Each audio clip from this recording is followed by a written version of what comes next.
So next is hyponatremia. What is hyponatremia?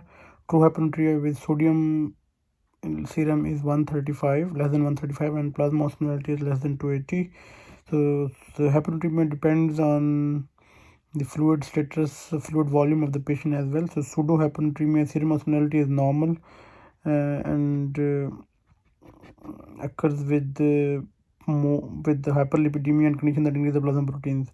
And the translational hyponatremia, serum osmolality is raised, occur in hyperglycemia if other osmolality active particles mannitol are present.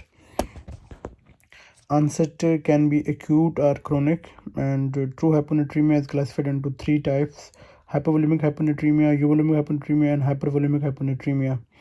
So hypovolemic patient will be hypotensive, total body water decreases, total body sodium decreases to the greater extent, and ECF volume decreases.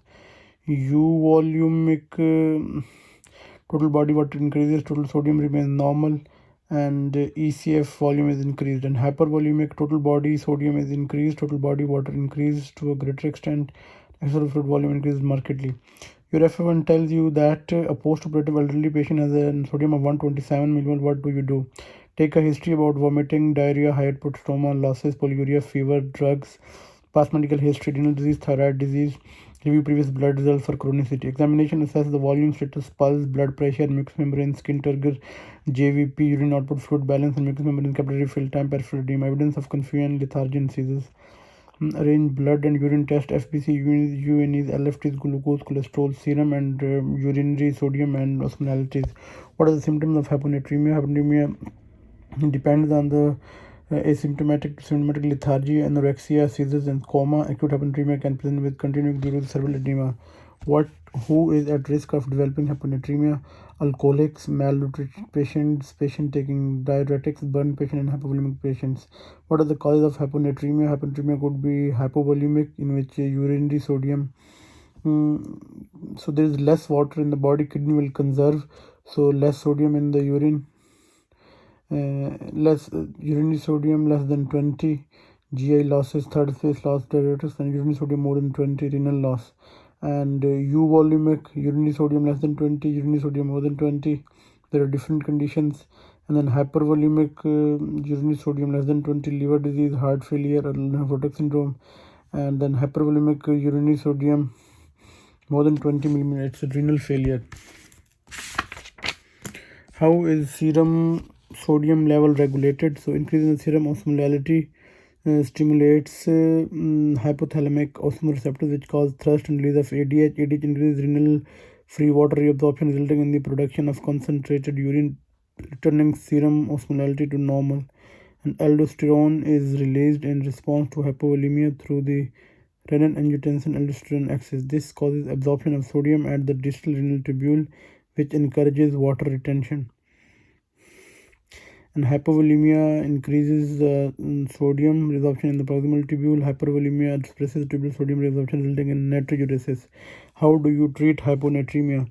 So hyponatremia management is defined by the volume status of the patient, cause of hyponatremia, patient is symptomatic or asymptomatic, duration of hyponatremia, chronic or acute. Acute is less than 48 hours, chronic is more than 48 hours. So hypovolemic hyponatremia restores the volume with the acetylcholine 0.9% and inhibits the ADH secretion and replaces sodium.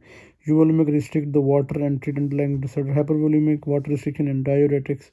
The following intervention should be applied to all: stop all medicine that could contribute to hyponatremia, stop the intake of the electrolyte free fluid, quench thirst by replacing the fluids with the ice chips, identify and treat the cause. If acute symptomatic hyponatremia in marathon runners, risk of cerebral herniation is high. Aim for rapid increase 4 to 6 millimole per liter to prevent herniation.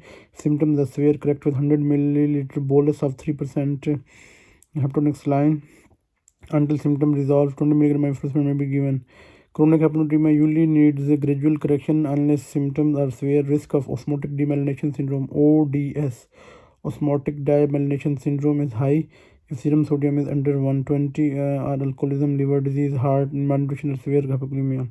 Focal demyelination in the pons and extrapontine areas is associated with serious neurological sequelae, irreversible. If risk of osmotic demyelination syndrome is low, aim to increase sodium by 4 to 8 millimole per day. If risk of osmotic demyelination syndrome is high, aim to increase the sodium by 4 to 60 6 ml per day. Restrict fluid intake below urine output. Keep intake below 1 liter of the day. Demiclocycline or vasopressin antagonist may be used instead of fluid restriction, and further treatment may require sodium chloride tablets and loop diuretics. Thank you.